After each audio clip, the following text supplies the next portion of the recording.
Good morning. I'm headed out today to test another one. I think if you've watched very many of my videos, you know that I openly admit that I'm a frugal person. I'm not prone to just wasting a lot of money. I usually look for bargains. I look for stuff that works good, is nice, pleases me, but at the same time I don't just go out and just throw tons of money at the newest and coolest stuff. One of the things that everybody is always on the hunt for is a good, dependable gun that you can use for home defense, car defense, if necessary, concealed carry, that won't break the bank, but also won't leave you just stuck with a jammed up gun that doesn't work and put your life in danger.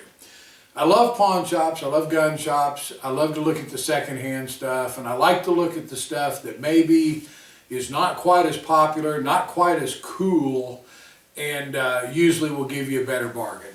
One of the things that I found at a pawn shop the other day was a Ruger. It came with the box, with all the paperwork. It has two single stack magazines. The gun is clear. This is the Ruger P90. And this is an older gun. My guess is it was probably made in 80s, early 90s. I'm not exactly sure on it. I don't really know, I'm just guessing. It has a real nice rubber grip, good set of sights on it. It is a single stack capacity, so it's a little limited. It holds 8 rounds plus 1 in the gun. So it is limited to 9 shots, where a lot of people like more capacity in their home defense gun. But it's in 45 auto. 45 auto is one of my favorite cartridges for home defense. It's big enough to get the job done. And even though it is somewhat of a recoil cartridge, compared to a lot of the hot magnums, the recoil's mild. The muzzle flash is almost non-existent compared to a 357 or even a hot 9mm. It does make a loud boom, but it's a deeper, easier on the ears boom if you have to shoot it without ear protection on. The 357 and 9mm crack is going to be very, very hard on your ears and probably could cause some permanent hearing damage, where I don't believe the 45 auto will do that. I'm going to pull up here a little bit closer, show you the gun, see if I can get this light on. I always have a little bit of trouble with this light, but okay, there we go. As you can see, it's pretty clean gun, and I mean it was very affordable, or at least, you know, I thought it was very affordable. Again, like I said, it is clear. This firearm, some people like this configuration, some people do not. I prefer nowadays the more modern style with the trigger, no safeties to manipulate at all, like the Glocks. I don't even particularly enjoy the grip safety like the XD has, although I can get by with that. This is a hammer gun, so it does have the safety and then the decocker. It's ambidextrous. If you leave it in the down position, the trigger's disconnected. If you put it back up into the ready position, it's ready to fire. I want to double check one more time just so I don't put a hole in my wall. It's ready to fire in double action mode, and then of course it will operate in single action mode after that. This gun, I do not know for sure. It will fire with the magazine out, so you know, that's a factor to some people. I don't like the magazine that drops and disconnects the firing system. Some people do. Some people say if you're struggling, you can depress and eject your own magazine to render the gun inoperable. Other people say no, you know, man, if you're in the middle of a reload or whatever, you know, if you're doing a tactical reload where there's still one in the gun, and you suddenly had to, at least you'd have one shot to fire during your reload. You know, that's just another of those great debates that can go on forever. But I'm going to take this gun out and see how it shoots. I suspect it's going to be amazingly reliable. Guns like this can be picked up for $3.50. You know, that's about what I got in this one. And I mean, I just think that's a heck of a bargain to, you know, to have a good name brand, double action, safe weapon that's going to be reliable, which I suspect this is going to be. With 2 magazines and everything, I think it's a bargain. So anyway, I'm going to shoot it, and then I'll be back on after the range to talk about some final thoughts on it. It's a little bit of a cold day out here today, a little bit cloudy and windy. Excuse me if the camera has a little bit of wind noise in it. Gun's clear. This is the Ruger that I just picked up at the pawn shop. Like I say, it's a it's a big gun, it's a heavy gun, but I think it's going to be a tremendous shooting gun, and I think it's going to be a really good gun for home defense. 45 caliber. I mean, there's just no doubt about it. It's a great, it's a great gun, great cartridge, I'm saying, for stopping power. And I think this is going to be a real reliable gun. I'm getting ready to load it up and do a little bit of metal silhouette shooting, probably at about 7 yards. That's my favorite combat distance. Like I say, it's about the size of the biggest room most people are going to have in their house. And I just think it's a good range to practice at. I'm going to spin this around, like I say, get this loaded up, and then I'll turn the camera back on. Going to start out, this is just some lead reloads that I put together, and they're just, lead round nose, no jacket. I use those a lot when I first start with a new 45 just to see how it feeds. Typically, if I'm going to have any problems, I'll have it with the lead bullet instead of with the jacketed bullet. So that's how I always like to get started. Anyway, I'm going to run, these are 8-round mags, I believe, and I'm going to run 2 mags through it just to see if it's good and reliable. And so the first few shots, I'm not really going to take my time, but I'll still try to see if I can't hit the targets on every one.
I hit every target. I had the very first shot. I had the second one fail to go into battery. Like I say, these are reloads, all lead bullet. And in looking at this one, I don't see anything wrong with it. I mean, I also did not oil this gun. I should have. But after the first one, it worked fine. I'm going to load it back up, run a couple more mags through it with the lead bullets, and then I'll switch over to jacketed and see if we have any problems then. I lubed this gun up, and I've got it reloaded with, I've got 1 magazine of lead cast bullets and then 1 of the copper jacketed full metal, the full metal jacket round nose. Both of them are 230 grain. I'll see how this works now. I noticed when I was over there looking at it, I was working it, and it really was dry and stiff. I think that's what the first failure to slightly go forward was. It stopped about 1/16 of an inch before it got into battery. So it's been lubed up now, and I'm going to try it again. Like I say, the first ones will be lead round nose, and the second ones will be full metal jacket.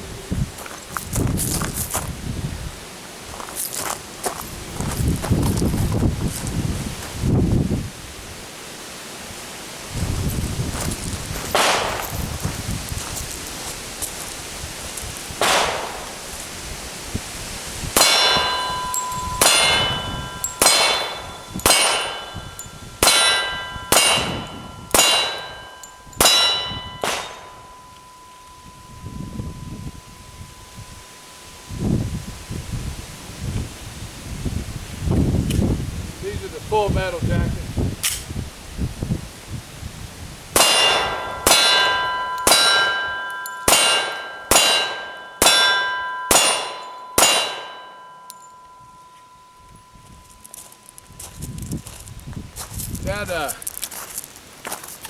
That was 16 through the gun, locked back, everything worked fine.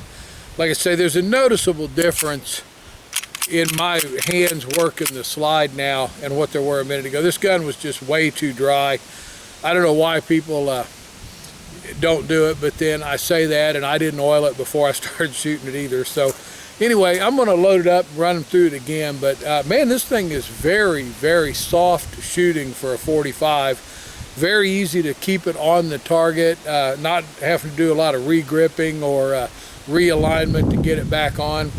I'm going to try to dump the next mag a little bit faster, even like I would if I was, you know, kind of in a real high stress situation, and see if I can keep it on track that way. This first magazine is going to be kind of a Franken mag. It's got I haven't put one in the chamber yet, but it's got 2 lead round nose, 1 off-brand, I think it's a Winchester full metal jacket, and then the balance of the 5 are Remington full metal jacket, and they're all just kind of mixed together. It's kind of, I don't know, like it's a little bit of a test to see whether it'll hang up going from one kind of ammo to the other or not. There's a noticeable difference in the power of the factory full metal jacket versus the lead that I loaded too. But this, like I say, it's a Franken mag full of mixed up stuff. And then the second one is all the Remington full metal jacket. So we'll see, like I say, we'll see what it does here in, you know, I'm going to try to dump them as fast as I can. Not a lot of re-gripping, just stay on the target and see how it handles.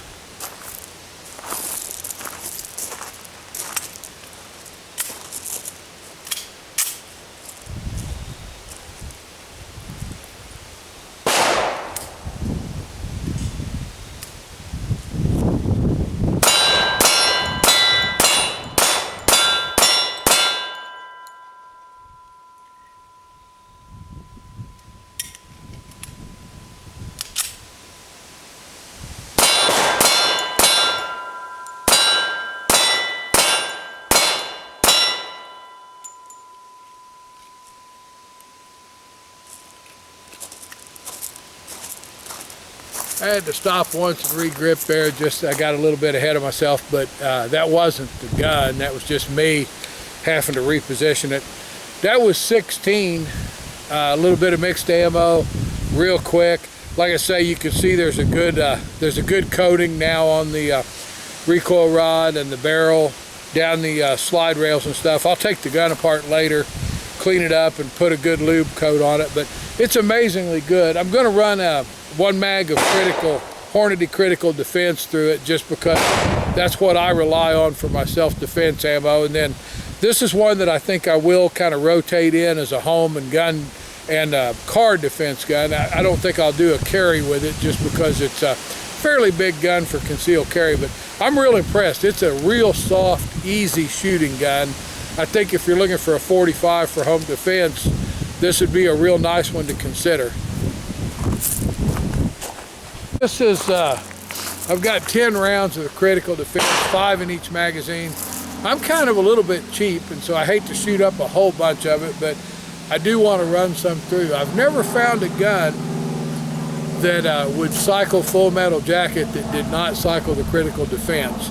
I really recommend, if you're going to count on a self-defense gun, you use more than 10 rounds before you put it into service to make sure that it feeds it. But unfortunately, sometimes I let my cheapness get in the way of my common sense. So like I say, this is going to be 10 rounds of it. If I have any indication of a problem, then I'll probably run at least a box through or more.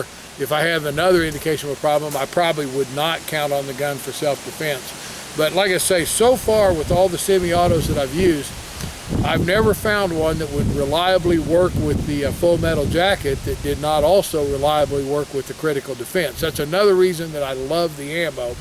I think that it's by far the easiest to feed. It's easy to manage. I don't make a nickel from Hornady. They've never even given me like a shirt patch or something. So I mean, but I believe in that ammo. I wouldn't tell you I did if I didn't. And I think that usually if a gun will feed full metal jacket, it will feed that critical defense just fine.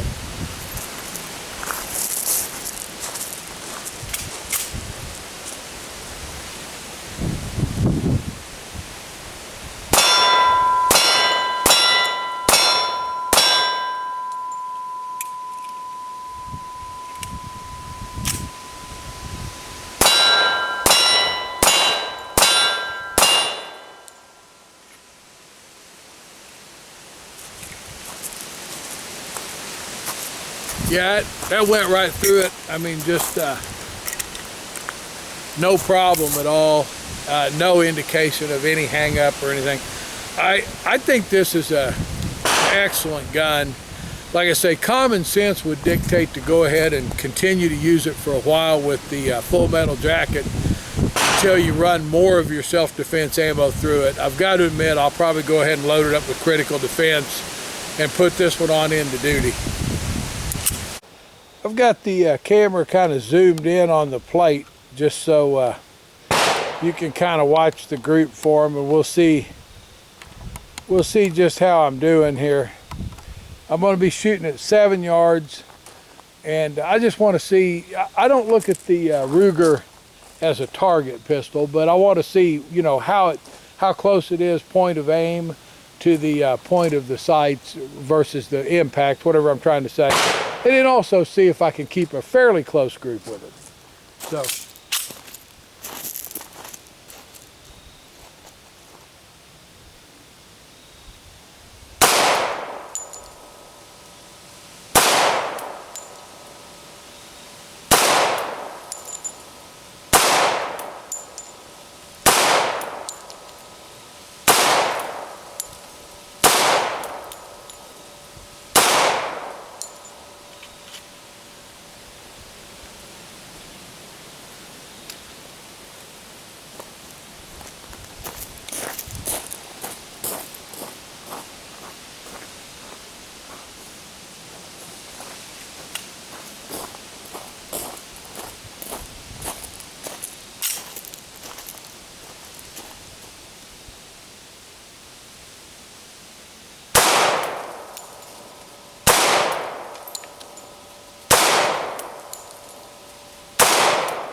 That's not bad. I mean, that's the first time I've shot it for a group, and like I say, that's really not bad. The camera's out here with me at 7 yards. I zoomed that in because so many times I show the videos and it's just me standing there and you really don't know what's going on. But so, like I said, I thought that might make more of an interesting visual. But like I said, that's pretty impressive. I mean, there's kind of two distinct groups there, a little bit up, a little bit down. That's kind of how I shoot. Like I say, I'm not a target master, but those are all inside the center of a dinner plate. I would guess that center to be about 5 inches, and so the you know, that's probably a 4 to 5 inch group, 16 rounds at 7 yards offhand. I don't think that's too bad. Like I say, I don't look at this as a target pistol, and I don't look at me as a target shooter. So I think that's pretty good. I'm going to also do the same thing with my J-frame. Shoot it, only I'll be shooting it at 5 yards. I'll just leave the camera where it is, so I may or may not take a picture on the next one. I'm back. I tell you, it was a little brisk out there this morning. It's actually turned off nicer, but man, winter's getting here quick. I was kind of surprised. It was real windy. I apologize if the audio comes out bad. There was a lot of wind out at the range today. I had a good day with my Ruger, and as I kind of indicated earlier, I got quite what I feel like a bargain on this. I gave $325 for the gun plus tax at a local pawn shop. You know, is that a steal? Maybe not, but I mean, $325 for a name brand gun that's dependable and in a good caliber. I think it's well worth it if you need something to defend your home. Now, being an older gun, it does not have a light rail on it, which could or could not matter to some of you. You know, it doesn't matter that much to me, although I do prefer a white light on my gun, but I also keep a Streamlight Stryon, I believe it is, by my bed, which is amazingly bright. And I don't have any doubt I can get by with this. In the automobiles, when I travel, I never have a light on them anyway. I mean, I guess maybe a guy could run into a situation at night, but normally I don't. I throw them in the glove box and usually don't have the light. So that wasn't a big factor to me. The gun was a great shooter. You know, it's the first time I handled it, and like I say, I kept them all inside of a pretty small paper dinner plate at 7 yards. I ended up shooting quite a bit more after I turned the camera off because I got to thinking about the critical defense, and first I only ran 10 through it. I ended up running a box and a half, which would be 37, 38 rounds through it. I believe there's 25 in a box, it may just be 20. But I shot a box and a half of the critical defense through it. I ended up shooting all total about 120 rounds of the Full Metal Jacket, a little bit of white box, a lot of Remington UMC, and then I also shot up 30 or 40 old lead, maybe 50 lead ball reloads that I had left over. I had one failure to go fully into battery. It was the very first shot, and I thought, oh man, this gun's going to be a dog. I put a little oil on it, and I never had another problem, including with my reloads. That was with a reload. I had zero problems at all with any of the factory Full Metal Jacket. This gun's as gentle as a lamb. It's a big caliber, but it's a big gun. It's a heavy gun. It's all steel. As you can see, it's clear. The gun has great weight to it, and it also has the rubber with the finger grips. I mean, it has a nice long grip, which gives you a real good purchase on the gun and an easy two-hand purchase as well. You know, it has an ambidextrous decocker. Like I say, that's, you know, one people are going to like or not like. But when you're buying a, you know, a bargain priced used gun, sometimes you don't get everything you want. I think it's a phenomenal. I don't know if you can look down it and see or not. It does not have any kind of you know, like what's the word? They're not tritium or anything, but it's got a very nice set of sights with a white insert that's a little dirty right now from all the shooting, but you get a real good sight picture with it. I'm impressed. I mean, Ruger guns with me are kind of a hit-miss thing.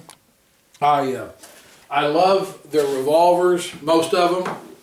I love all of their rimfire stuff. I don't think anybody in the world makes better rimfire. Some of their semi-autos I've had some problems with, some I have not. Most of this P series I found to be very dependable, just heavy. But anyway, I hope you enjoyed that. I give this a 2 thumbs up. I mean, you know, as far as an inexpensive gun for your house, there's a fine line between inexpensive and cheap. There's a fine line between a bargain and junk. And, you know, I mean, I think this is a bargain. I think it's inexpensive. I don't think it's cheap, and I don't think it's junk. I'm impressed with it, you know, and if you could find a gun like this in a pawn shop, I'd say snap it up if you're looking for something for, you know, to defend your home with. Anyway, I'll be back on with some more videos. Thanks a lot for watching. Check me out, FightNGear.com. I'm getting ready to do a lot of changes on my pricing and my the things that I'm going to offer this year. You know, business is picking up, but unfortunately material costs are going up. I haven't had a price increase in 3 years. I apologize if you look on there and say, wow, he's had to raise a little bit of his prices, but I just cannot keep selling that horsehide and Kydex hybrid holster at 40 bucks because my horsehide has went up almost 600% in price since I started. And like I said, I've never had a price increase. The cost of my steel clips has tripled. The cost of the Kydex has went up of probably 50%. And I mean, you know, as much as I enjoy doing it, as much as I like you people, I still need to make a little bit of money doing it. So anyway, I appreciate it. And, you know, if you like this, like it, share it, help me spread the word. Thanks a lot.